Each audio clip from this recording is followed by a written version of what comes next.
ನಮಸ್ಕಾರ. K2 ಕನ್ನಡ ನ್ಯೂಸ್ಗೆ ಸ್ವಾಗತ. ವೀಕ್ಷಿಸಿ ಈ ದಿನದ ಸುದ್ದಿಗಳ ರೌಂಡ್ ಅಪ್. ಹೈದರಾಬಾದ್ ರಸ್ತೆಯ ಕೈಗಾರಿಕಾ ಕೇಂದ್ರದಲ್ಲಿರುವ ಶ್ರೀ ವಿಶ್ವಜ್ಯೋತಿ ಆಗ್ರಿ ಕಾಟನ್ಸ್ನಲ್ಲಿ ಸಂಗ್ರಹಿಸಿದ 1.500 ಕ್ವಿಂಟಲ್ ಹತ್ತಿ ದಿನಾಂಕ 25/11/2025 ಬೆಂಕಿಗೆ ಆಹುತಿಯಾಗಿದೆ. ಏಕಾಏಕಿ ಕಾಣಿಸಿಕೊಂಡ ಬೆಂಕಿಯಿಂದಾಗಿ ಅತ್ಯಂತ ಬೆಲೆ ಬಾಳುವ ಹತ್ತಿ ಸುಟ್ಟು ಕರಕಲಾಗಿದೆ. ಅಗ್ನಿ ಆಹುತ ಸಂಭವಿಸುತ್ತಿದ್ದಂತೆ ತಕ್ಷಣವೇ ಅಗ್ನಿಶಾಮಕ ದಳಕ್ಕೆ ಮಾಹಿತಿ ನೀಡಲಾಗಿತ್ತು. ಅಗ್ನಿಶಾಮಕ ದಳ ತಂಡ ಆಗಮಿಸಿ ಬೆಂಕಿ ನಂದಿಸುವಲ್ಲಿ ಯಶಸ್ವಿಯಾಯಿತು. ಅಗ್ನಿಶಾಮಕ ದಳದ ತಂಡ ಕಾರ್ಯಾಚರಣೆ ನಂತರ ಅಗ್ನಿ ಅನಾಹುತಕ್ಕೆ ಸಂಬಂಧಿಸಿದ ಪ್ರಕರಣ ದಾಖಲಿಸಿಕೊಳ್ಳಲಾಗಿದೆ.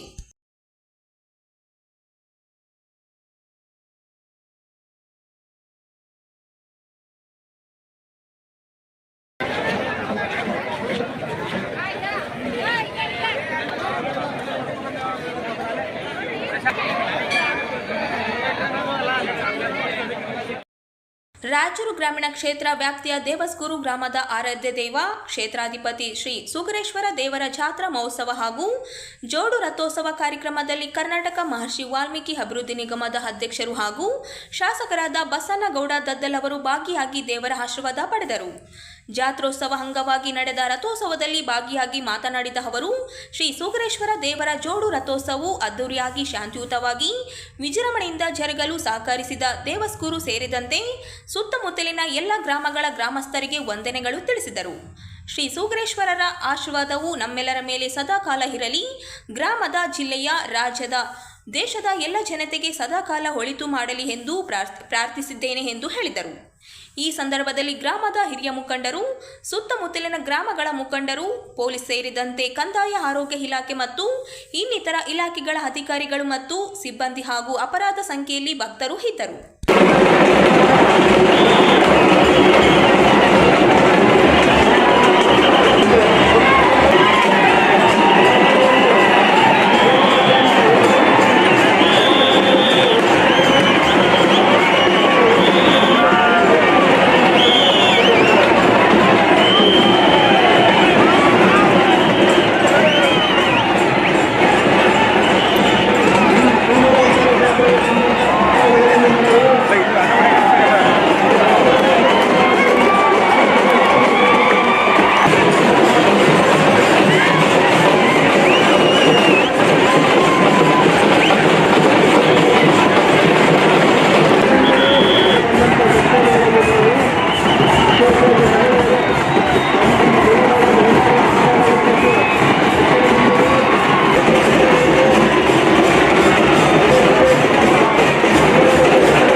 ಸಾಮಾಜಿಕ ನ್ಯಾಯಕ್ಕಾಗಿ ಪರಿಶಿಷ್ಟ ಜಾತಿಗಳ ಒಳ ಮೀಸಲಾತಿ ಜಾರಿ ಹೋರಾಟ ಸಮಿತಿಯು ಪೂರ್ಣ ಪ್ರಮಾಣದ ಒಳ ಮೀಸಲಾತಿ ಜಾರಿ ಮಾಡಿ ಇಲ್ಲವೇ ಕುರ್ಚಿ ಖಾಲಿ ಮಾಡಿ ಎಂಬ ಘೋಷಣೆಯೊಂದಿಗೆ ಡಿಸೆಂಬರ್ 11ರಂದು ಮೈಸೂರಿನ ಟೌನ್ ಹಾಲ್ ಬಳಿ ಬೃಹತ್ ರಾಜ್ಯ ಮಟ್ಟದ ಪ್ರತಿಭಟನಾ ಸಮಾವೇಶವನ್ನು ಹಮ್ಮಿಕೊಳ್ಳಲಾಗಿದೆ ಎಂದು ಸಮಿತಿಯ ರಾಜ್ಯ ಅಧ್ಯಕ್ಷ ಶಿವರಾಯ ಹಕ್ಕಿರಕ್ಕಿ ತಿಳಿಸಿದ್ದಾರೆ.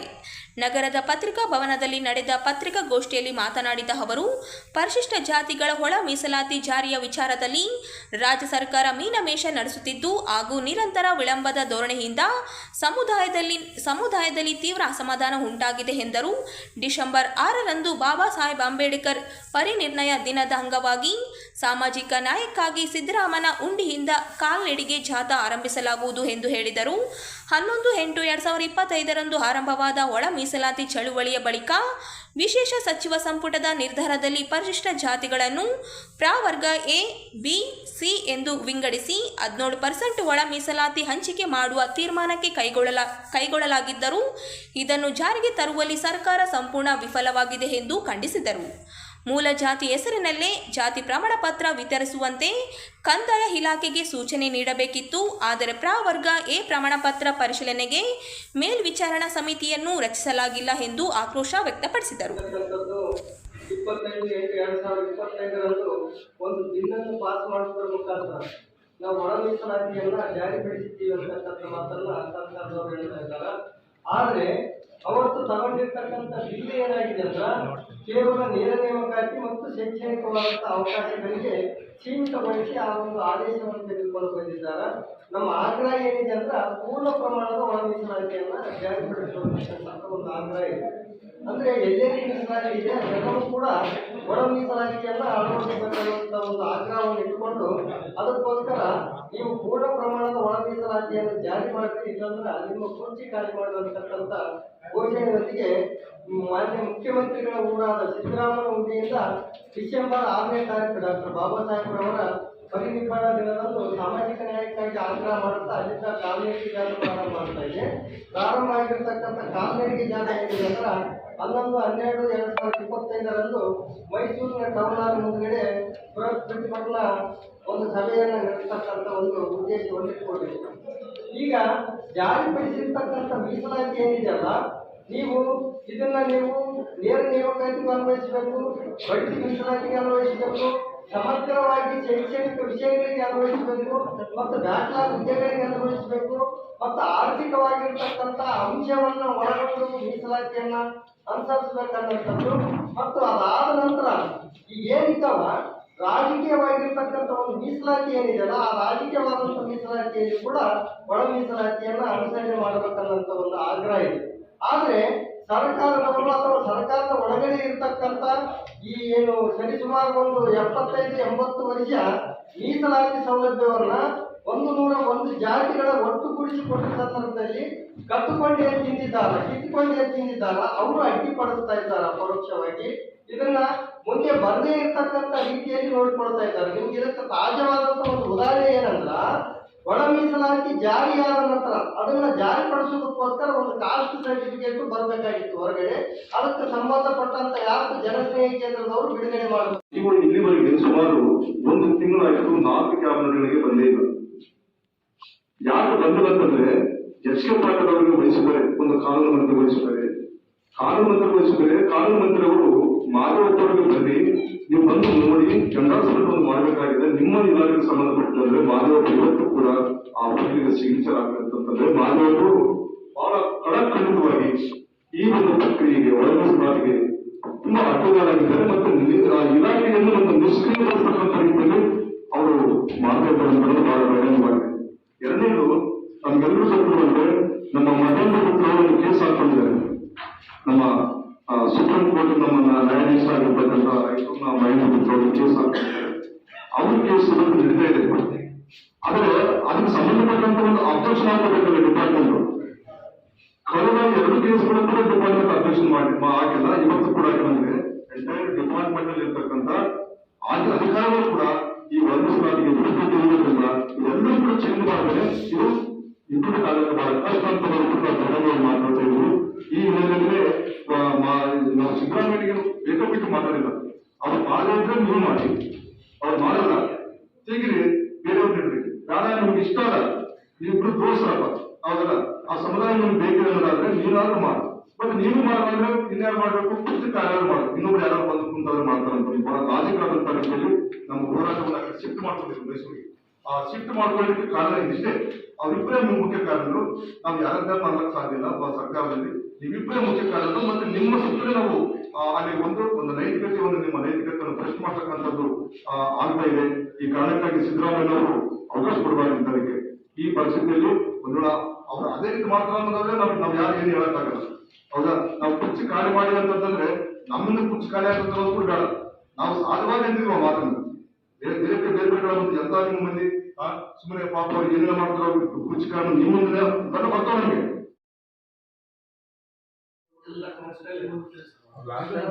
ಮಹಾನಗರ ಪಾಲಿಕೆಯಿಂದ ನಗರದಲ್ಲಿ ಖಾತಾ ನೀಡುವಲ್ಲಿ ಎದುರಾಗುವ ಸಮಸ್ಯೆಗಳು, ನಗರದ ವಿವಿಧ ವಾರ್ಡ್ಗಳಲ್ಲಿ ಪಾಲಿಕೆಯಿಂದ ಕಂದಾಯ ಅದಾಲತ್ ನಡೆಸಲಾಗುತ್ತಿರುವುದು ಸೇರಿ ಹಲವು ಸಮಸ್ಯೆಗಳ ಬಗ್ಗೆ ಮತ್ತು ನಗರದ ಜನರಿಗೆ ಮೂಲಭೂತ ಸೌಕರ್ಯಗಳನ್ನು ಒದಗಿಸುವ ನಿಟ್ಟಿನಲ್ಲಿ ಮಹಾನಗರ ಪಾಲಿಕೆ ಆಯುಕ್ತರೊಂದಿಗೆ ನಗರದ ಶಾಸಕ ಡಾಕ್ಟರ್ ಶಿವರಾಜ್ ಪಟೇಲ್ ಸಭೆ ನಡೆಸಿ ಚರ್ಚಿಸಿದರು. ಈ ವೇಳೆ ಖಾತಾ ನೀಡುವಲ್ಲಿ ತಾಂತ್ರಿಕ ಸಮಸ್ಯೆಗಳ ಎದುರಾಗುತ್ತಿದ್ದು, ತೆರಿಗೆ ಬಾಕಿ ಬಿಟ್ಟು ಇನ್ನಿತರ ಪಾಲಿಕೆ ವ್ಯಾಪ್ತಿಯ ತಾಂತ್ರಿಕ ಸಮಸ್ಯೆಗಳನ್ನು ಸರಿಪಡಿಸಲು ಕ್ರಮ ಕೈಗೊಳ್ಳಬೇಕೆಂದು ಶಾಸಕ ಶಿವರಾಜ್ ಪಟೇಲ್ ತಿಳಿಸಿದ್ದಾರೆ.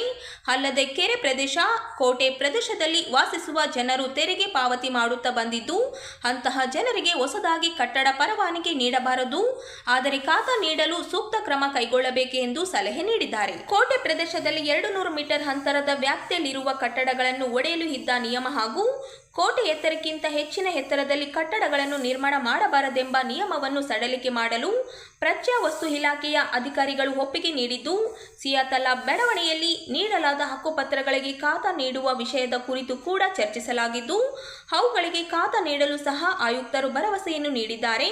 ಸ್ವಚ್ಛತೆಗೆ ಸಂಬಂಧಿಸಿದಂತೆ ಅಭಿಯಾನವನ್ನು ಹಮ್ಮಿಕೊಳ್ಳಲಾಗುವುದು. ಮುಖ್ಯ ರಸ್ತೆಗಳಲ್ಲಿ ಬೀದಿ ದೀಪಗಳನ್ನು ವಾರದೊಳಗೆ ಅಳವಡಿಸಲಾಗುವುದು ಎಂದು ಹೇಳಿದರು. ಈಗ ನಮ್ದು ಮೇನ್ ಇರೋದು ಡಿಲಿಮಿಟೇಷನ್ ಮಾಡಬೇಕಾದ್ರೆ ಸ್ವಲ್ಪ ನಮ್ಮ ಇವ್ರ ಗಮನಕ್ಕೆ not cut the ward randomly. It should be either decide one ward to one ward, or it should be within a four ward.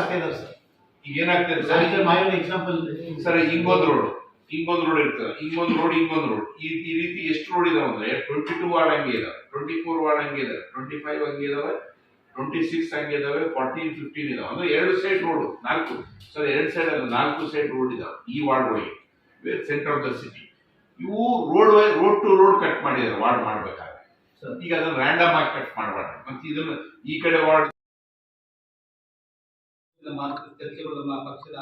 ರಾಜ್ಯದಲ್ಲಿ ಅತಿವೃಷ್ಟಿಯಿಂದ ನಾಶವಾದ ಬೆಳೆಗಳಿಗೆ ಪರಿಹಾರ ಘೋಷಿಸದೆ ಮೆಕ್ಕೆಜೋಳ, ಹತ್ತಿ ಮತ್ತು ತೊಗರಿ ಬೆಳೆಗಳ ಖರೀದಿ ಕೇಂದ್ರಗಳನ್ನು ಪ್ರಾರಂಭಿಸಲು ವಿಳಂಬ ಮಾಡುತ್ತಿರುವ ಸರ್ಕಾರದ ನಿರ್ಲಕ್ಷ್ಯವನ್ನು ರಾಯಚೂರು ಬಿಜೆಪಿ ಜಿಲ್ಲಾ ಅಧ್ಯಕ್ಷ ವೀರನಗೌಡ ಲೆಕ್ಕಿಹಾಳ ತೀವ್ರವಾಗಿ ಖಂಡಿಸಿದರು.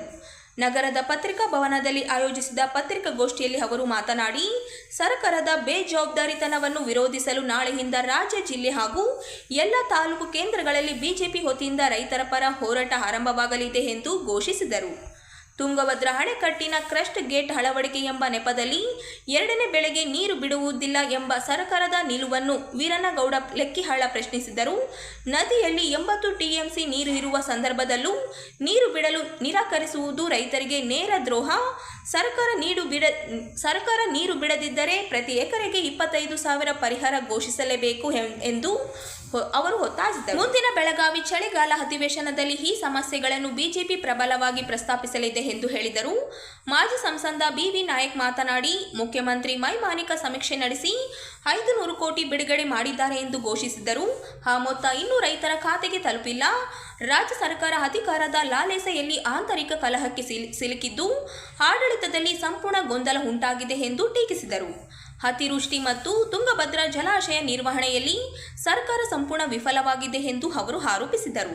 ಇದರ ವಿರುದ್ಧವಾಗಿ ಮತ್ತು ರೈತರಿಗೆ ಧೈರ್ಯ ತುಂಬುವ ಉದ್ದೇಶದಿಂದ ಬಿಜೆಪಿ ರಾಜ್ಯ ವ್ಯಾಪ್ತಿ ಪ್ರತಿಭಟನೆ ನಡೆಯಲಿದೆ ಎಂದು ನಾಯಕ್ ಹೇಳಿದರು.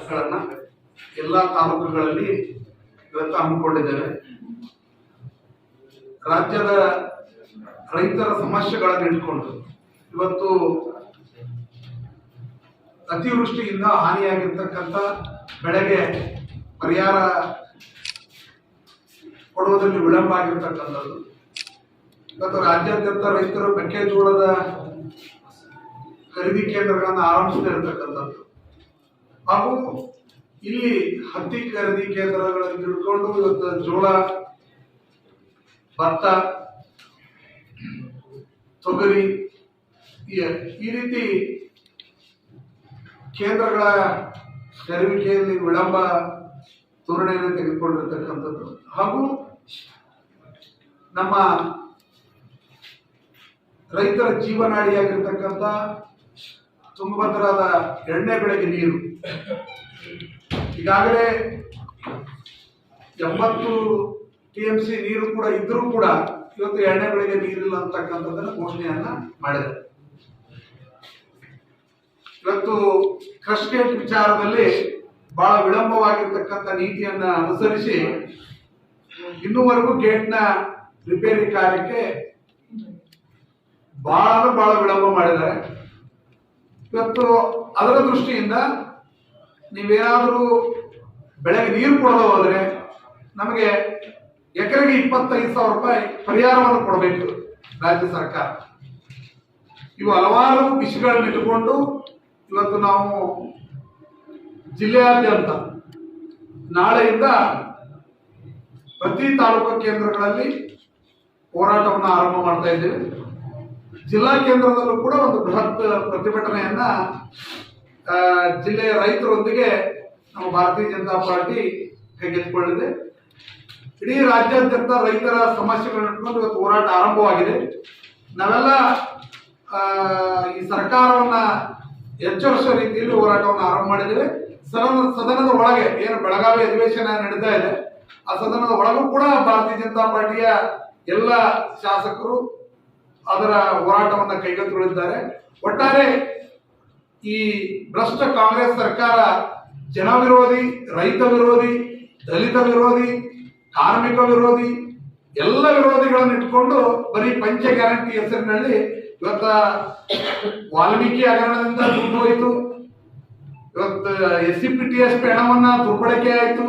ಈಗ ಹಲವಾರು ವಿಷಯಗಳನ್ನ ಇಟ್ಕೊಂಡು ಇವತ್ತು ಬೃಹತ್ ಹೋರಾಟವನ್ನ ಸದನದ ಹೊರಗಡೆ ಮತ್ತು ಒಳಗಡೆ ಇವತ್ತು ಭಾರತೀಯ ಜನತಾ ಪಕ್ಷ ಇಡೀ ರಾಜ್ಯಾದ್ಯಂತ ಮಾಡಲಿದೆ.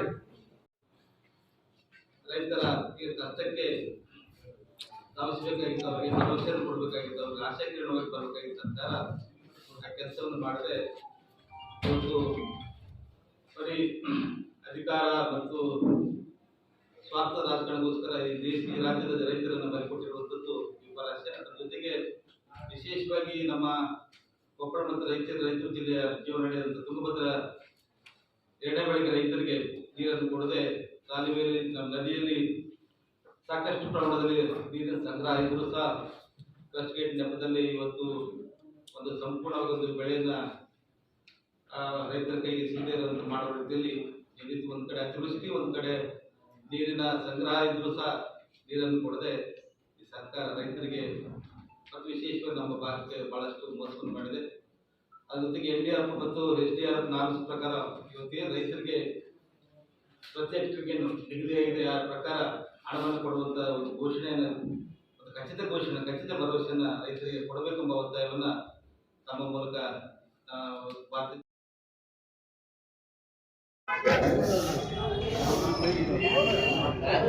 ಮುದುಗಲ ನವೆಂಬರ್ 27 ದಿನದ ಸಂತೆ ಮಾರ್ಕೆಟ್ನಲ್ಲಿರುವ ಹೋನ್ ಟೈಲರ್ ಅಂಗಡಿಗೆ ಬುಧವಾರ ರಾತ್ರಿ ಸಂಭವಿಸಿದ ವಿದ್ಯುತ್ ಶಾರ್ಟ್ ಸರ್ಕ್ಯೂಟ್ನಿಂದ ಬೆಂಕಿ ತಗುಲಿ ನ್ಯೂ ಹೋನ್ ಟೈಲರ್ ಅಂಗಡಿ ವಸ್ತುಗಳು ಭಸ್ಮವಾಗಿದೆ. ಅಂದಾಜು 5 ಲಕ್ಷ ಹಾನಿ ಸಂಭವಿಸಿದೆ. ರಾತ್ರಿ ಅಂಗಡಿ ಮುಚ್ಚಿಕೊಂಡು ಮನೆಗೆ ಹೋದ ಮಾಲಕರಾದ ಅಮರೇಶ್ ಚಕ್ಲಿ ಅವರು ಗುರುವಾರ ಬೆಳಗ್ಗೆ ಅಂಗಡಿ ತೆಗೆಯುವ ಸಂದರ್ಭದಲ್ಲಿ ಅಂಗಡಿಯಲ್ಲಿ ಸಂಪೂರ್ಣವಾಗಿ ಮದುವೆಗೆ ರೆಡಿ ಮಾಡಲು ನೀಡಿದ ಬಟ್ಟೆಗಳು ಹಾಗೂ ಬೆಲೆ ಬಾಳುವ ರಾಟೆಗಳು ಹಾಗೂ ಮೌಲ್ಯದ ಪರಿಕರಗಳು ವಸ್ತುಗಳು ಬೆಂಕಿ ಕೆನ್ನೆಲೆಗೆ ಸುಟ್ಟು ಕರಕಲಾಗಿದೆ. 5 ಲಕ್ಷಕ್ಕಿಂತಲೂ ಹೆಚ್ಚಿನ ಪ್ರಮಾಣದ ಹಾನಿ ಸಂಭವಿಸಿದೆ ಎಂದು ನ್ಯೂ ಹೋನ್ ಟೈಲರ್ ಅಂಗಡಿಯ ಮಾಲಕ ಅಮರೇಶ್ ಚಕ್ಲಿ ಅಳು ತೋಡಿಕೊಂಡಿದ್ದಾರೆ. ಆಮೇಲೆ ಇನ್ನು ಹೊಲಿಬೇಕಾದಂತ ಬಟ್ಟೆ ಮೇಲೆ ಕಂಡ ಬಟ್ಟಿತ್ತು ಅವೆಲ್ಲ ಸುಟ್ಟೋಗ್ಯಾವ, ಎಲ್ಲ ಹೊಲ್ದಾಕಿರೋ ಪ್ಯಾಂಟ್ ಸುಟ್ಟವ, ಇವೆಲ್ಲ ಟೋಟಲ್ 4 ಮಿಷನ್ ಎಲ್ಲ ಸುಟ್ಟೋಗ್ಯಾವ. ಇದಕ್ಕೆ ಮೇನ್ ಕಾರಣನೇ ಕೇಬಲ್ ಅಂತ ನಾವು ಹೇಳ್ತೀವಿ. ಇಷ್ಟರಿಂದ ನೇರ ಮನೆಗೆ ಕೇಬಲ್, ಯಾಕಂದ್ರೆ ಅವ್ರು ಕರೆಂಟ್ ಬಿಲ್ ಖರ್ಚು ಅಂದ್ರೂ ಕೂಡ ಒಂದು 5 ನಿಮಿಷ ಕಡಿಲ್ಲ ಅಂತಂದ್ರೆ ಅದನ್ನ ಬೆಂಕಿ ಹಚ್ಚ ಇದು ಕಟ್ ಮಾಡೋದು ಹೋಗೋದು, ನಾವು ಬಿಲ್ ಕಟ್ಟೋದು ಸುಮ್ಮನೆ ಬರೋದು ಹೋಗೋದು. ಹಂಗಾಗಿ ಅದು ಮೇನ್ ಅರ್ಥ ಆಗಿ ಇದೆಲ್ಲ ಸುಟ್ಟಿಲ್ಲ. ಇದು ಇಷ್ಟೆಲ್ಲ ಕಾರಣ ಅವ್ರ ಮೇಲೆ ನಾವು FIR ಮಾಡ್ತೀವಿ. ಅದೇನಾಗ್ತದೆ ನೋಡೋಣ. ಕಾನೂನು ಹೋರಾಟ ಮಾಡ್ತೀವಿ. ಸತ್ತ ಪರಿಹಾರ ಸಿಗತ್ತನ್ನ ನಾವು ಬಿಡಲ್ಲ. ಇಲ್ಲಂದ್ರೆ ಇವನು ಕೂಡ ಈಗ ಬಹಳ ಮೊದಲು ಇಲ್ಲದನ್ನ ಇವನು ಕೂಡ ಇಲ್ಲಿ 4 ಜನ ಲೇಬರ್ ಅದ, 3 ಟೈಲರ್, 2 ಲೇಬರ್, 5 ಜನ ಇದ್ದಾರೆ.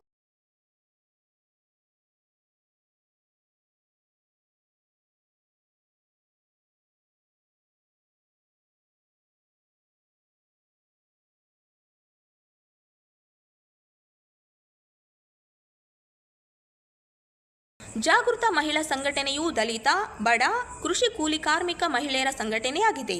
ರಾಯಚೂರು ಜಿಲ್ಲೆಯ ಮಾನ್ವಿ, ಮಸ್ಕಿ, ಸಿರವಾರ ಮತ್ತು ಸಿಂಧನೂರು ತಾಲೂಕುಗಳಲ್ಲಿ 30 ಗ್ರಾಮ ಪಂಚಾಯಿತಿಗಳ 73 ಹಳ್ಳಿಗಳಲ್ಲಿ ಕಳೆದ 25 ವರ್ಷಗಳಿಂದ 5500 ಕೃಷಿ ಕೂಲಿ ಕಾರ್ಮಿಕ ಮಹಿಳೆಯರ ಜೊತೆಯಲ್ಲಿ ಹಾಗೂ ಬಡವರ ಹಕ್ಕು ಗೌರವ ಬದುಕಿಗಾಗಿ ಮಹಿಳೆಯರ ಮತ್ತು ಹಿಂದುಳಿದ ವರ್ಗದ ಜನರ ಜೊತೆ ಅವರ ಮೂಲಭೂತ ಹಕ್ಕುಗಳನ್ನು ಪಡೆಯಲು ಕಾರ್ಯನಿರ್ವಹಿಸುತ್ತಿದೆ. ಜನಾಧಿಕಾರ ಅಭಿಯಾನ ಮಾಡುವುದರ ಮೂಲಕ ಗ್ರಾಮ ಗ್ರಾಮ ಪಂಚಾಯಿತಿಯಿಂದ ಸಿಗುವ ಮೂಲಭೂತ ಸೌಲಭ್ಯಗಳಾದ ಕುಡಿಯುವ ನೀರು, ಶೌಚಾಲಯ, ವಸತಿ, ಸಿಸಿ ರಸ್ತೆ ನಿರ್ಮಾಣ ಮಾಡಲು ಹಕ್ಕೊತ್ತಾಯ ಮಾಡುತ್ತಾ ಬಂದಿದೆ. ಮಹಿಳೆಯರ ಮೇಲೆ ನಡೆಯುವ ಹಿಂಸೆ, ದೌರ್ಜನ್ಯ ಮತ್ತು ಶೋಷಣೆ ವಿರುದ್ಧ ಧ್ವನಿಯಾಗಿ ಮತ್ತು ಮಹಿಳೆಯರ ಮಾನವ ಹಕ್ಕುಗಳ ಸಂರಕ್ಷಣೆಗಾಗಿ ಶ್ರಮಿಸುತ್ತಿದೆ. ಪ್ರಾಥಮಿಕ ಆರೋಗ್ಯ ಕೇಂದ್ರದಿಂದ ಸಿಗುವ ತಾಯಿ ಮತ್ತು ಮಗುವಿನ ಆರೋಗ್ಯ, ಉದ್ಯೋಗ ಖಾತ್ರಿ ಅನುಷ್ಠಾನ ಮಾಡುತ್ತಾ ಗ್ರಾಮ ಪಂಚಾಯಿತಿಗಳಲ್ಲಿ ತಮ್ಮ ಸಹಯೋಗದೊಂದಿಗೆ ಸಂವಿಧಾನ ಜಾಗೃತಿ ಕಾರ್ಯಕ್ರಮವನ್ನು ಹಮ್ಮಿಕೊಂಡಿರುತ್ತೇವೆ. ನಮ್ಮ ಸಂಘಟನೆಯು ಪೋತ್ನಾಳ್ ಗ್ರಾಮ ಪಂಚಾಯಿತಿಯ ಹಳ್ಳಿಗಳಲ್ಲಿ ಮಹಿಳೆಯರ ಸ್ವಸಹಾಯ ಗುಂಪುಗಳು ಸಾಮಾಜಿಕ ಸಮಸ್ಯೆಗಳ ಕುರಿತು ಜಾಗೃತಿ ಮೂಡಿಸುತ್ತಾ ಸಂವಿಧಾನ ಜಾಗೃತಿ ಅಭಿಯಾನವನ್ನು ತಮ್ಮ ಪಂಚಾಯಿತಿಯೊಂದಿಗೆ ಹಮ್ಮಿಕೊಂಡಿದೆ. ಆದ್ದರಿಂದ ನಮ್ಮ ಹಳ್ಳಿಗಳ ಸಮಸ್ಯೆಗಳನ್ನು ಈಡೇರಿಸಿಕೊಡಬೇಕು ಎಂದರು. ನಮಗೆ ನಾವೇ ಅರ್ಪಿಸಿಕೊಂಡು ಅಂಗೀಕರಿಸಿ ಶಾಸನವಾಗಿ ವಿಧಿಸಿಕೊಂಡಿದ್ದೇವೆ. ಜೈ ಭೀಮ್, ಜೈ ಅಂಬೇಡ್ಕರ್.